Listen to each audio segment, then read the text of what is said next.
I really look like a James Bond villain, don't I? Well, anyways, hi guys, Seymour Piano 3 here, and I'm about to do my first lively not lively, yeah, first weekly Q&A. And before I read the questions, I want to say, I guess I should give you an update of when I'm doing these. I am planning on doing these maybe every Thursday, because that's usually the day I'm off work. So like, let you know that every Sunday there's always some sort of weird schedule change. I always work 5 days a week. Usually 5 days a week. Something, I'll get some, crazy in the schedule. Sometimes I work 4 days a week. Sometimes I work 5 days a week. But usually Thursday is when I have my day off. So I guess maybe Thursdays might be a good time to do it, or maybe some other day. Hopefully it's like, near Friday or something. But I guess Thursday might be a good time to do these. And yeah.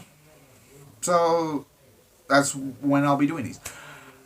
Also doing this like every week. I'll give some updates on some things that are happening before I read these Q&A, before I read your questions. But there's nothing too special going on at the moment right now for me to discuss. Oh well. Anyways, alright. Enough blabbing. Now let's get some questions, alright? Okay, first question comes from C.A. Cougar. What Oscar nominations do you think Avengers Endgame should get? Well, aside from the measly Best Visual Effects nomination, especially considering it's now the new highest grossing movie of all time, this is to Avatar, I would love it to get more maybe the sound categories, as well as film editing, because that movie was just paced so well. I forget that movie was 3 hours.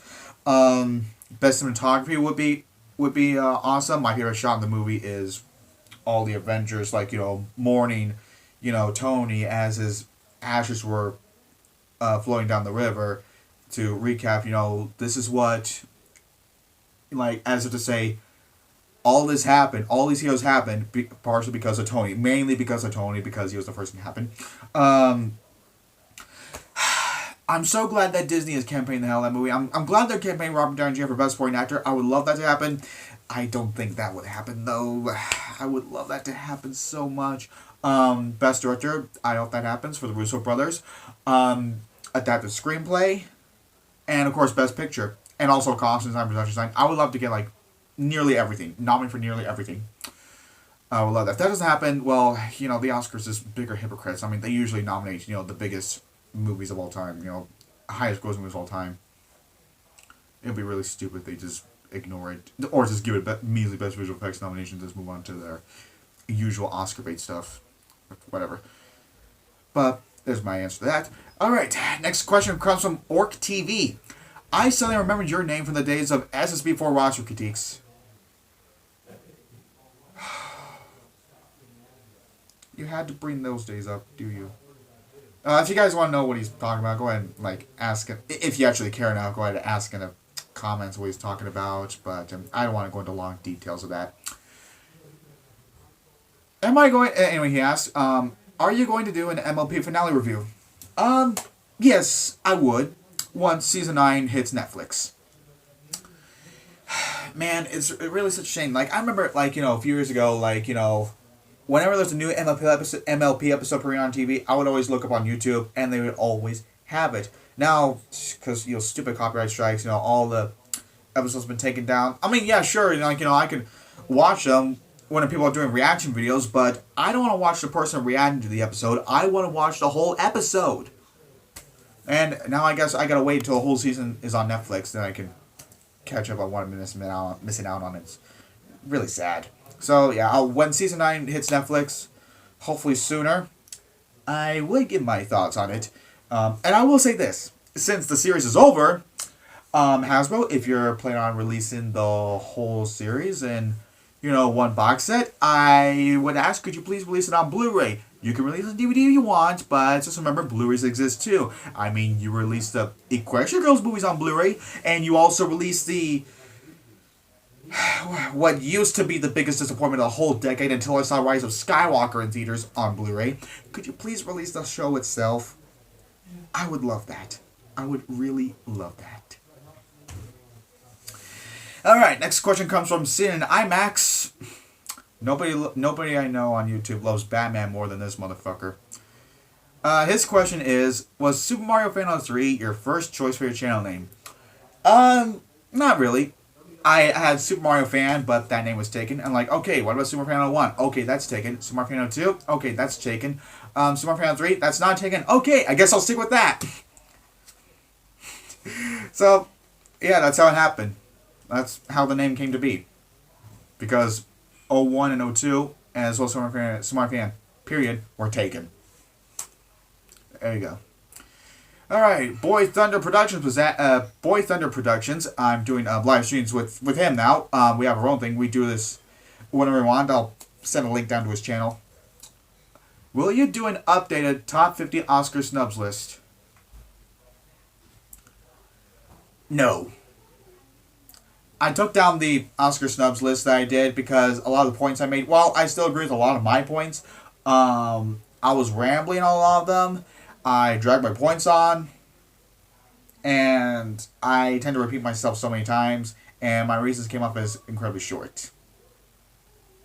So if I do that, it would be a big mistake. I won't do that. Even though Oscar still makes snubs these days. Alright. Aaron Kramers asked, what are your thoughts on the Brony community lately?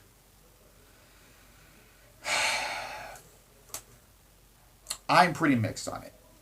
I mean, yeah, on the one hand, there are bronies who, like me, who love and praise the show for taking several steps forwards with its source material by being more than just, a TV show based on a property for little girls, and did a lot of creativity with it, and created some interesting themes and interesting worlds and well-written characters.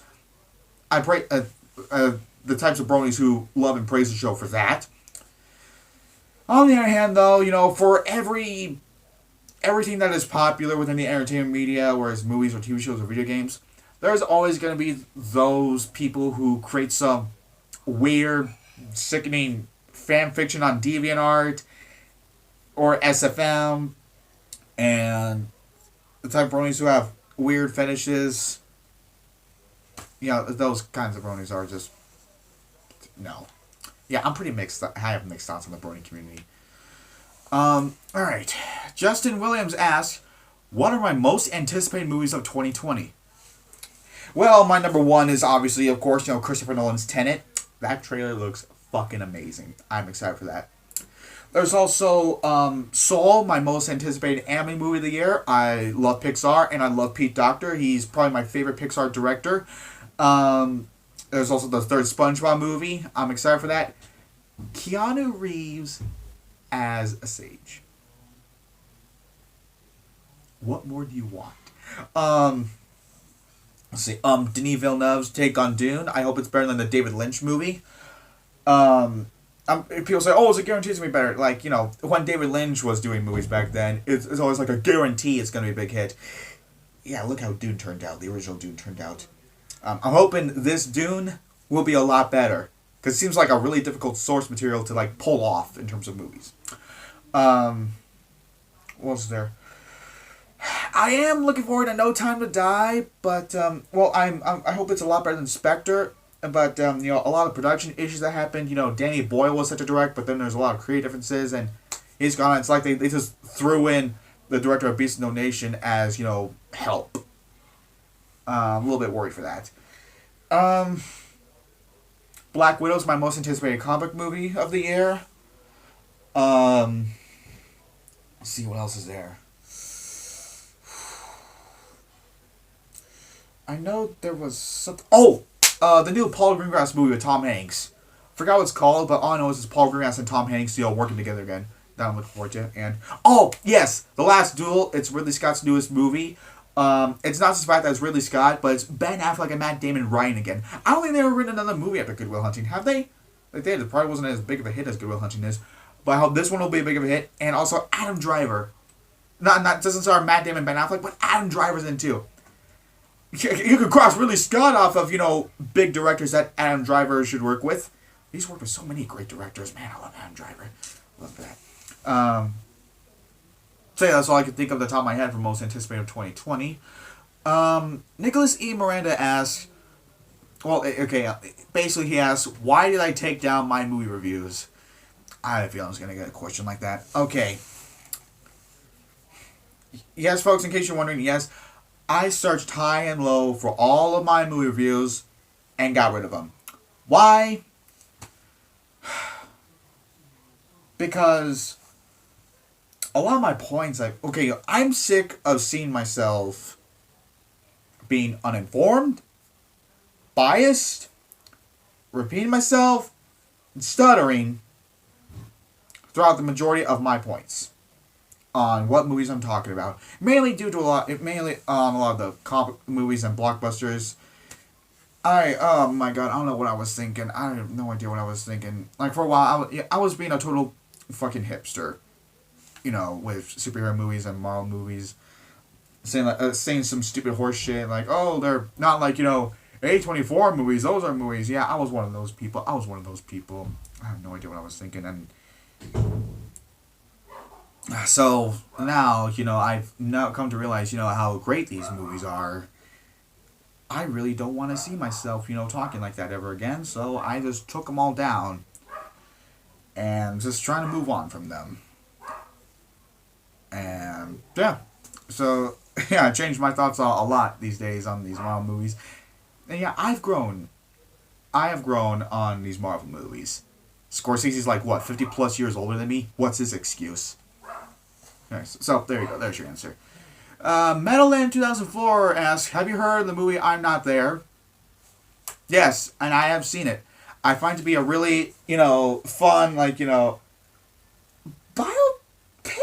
It's not really a biopic in a way. It's like, it's told like an unconventional music film with so many great performances, people playing Bob Dylan, especially Cate Blanchett, who was the best part, and I'm disappointed that she hasn't won her Oscar for that. She should have won Best Supporting Actress for that. She really deserved it. Todd Haynes, took this source material and told it in such and took it into a really different approach, and he knew what he was doing. Even Bob Dylan himself, was being a good sport about the movie, and I love that. I really love that. So yeah, there you go. All right, Take a Smoker asks, what games am I excited for 2020? Well, my most anticipated one is the Final Fantasy VII Remake. I'm really excited for that. There's also Ori and the Will of Wisps. I love these Metroidvania style games. Doom Eternal, looking forward to. I really love Doom 2016. That's my first Doom game, and I really want to play the other Doom games. There was something else. It's a good thing I have a Switch, so I'm really looking forward to the Breath of the Wild sequel.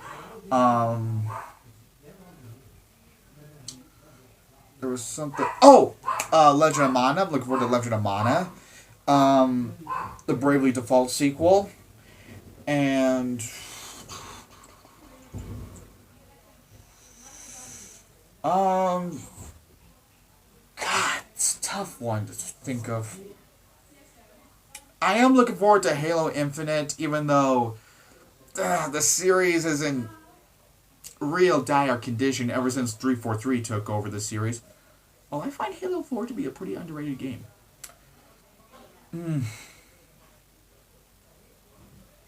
There's a good amount of games to look forward to 2020, but Final Fantasy VII, the remake, is my top pick.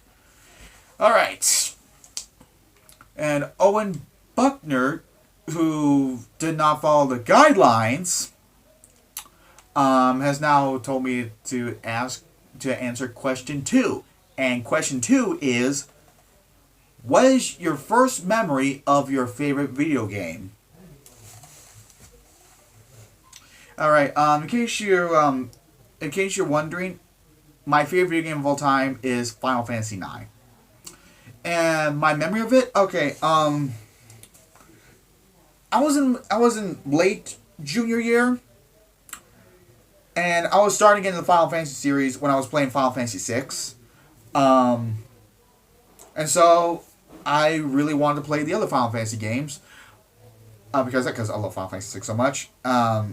As I graduated high school, and of course I got, money from relatives and all that, like hundreds of dollars, and so I bought a $50 Amazon gift card, and I really wanted to get more into the Final Fantasy series, and I purchased the other ones I needed, like I purchased 10, 9, 7, and 8. Was that it? Oh yeah, and 12. All in one day.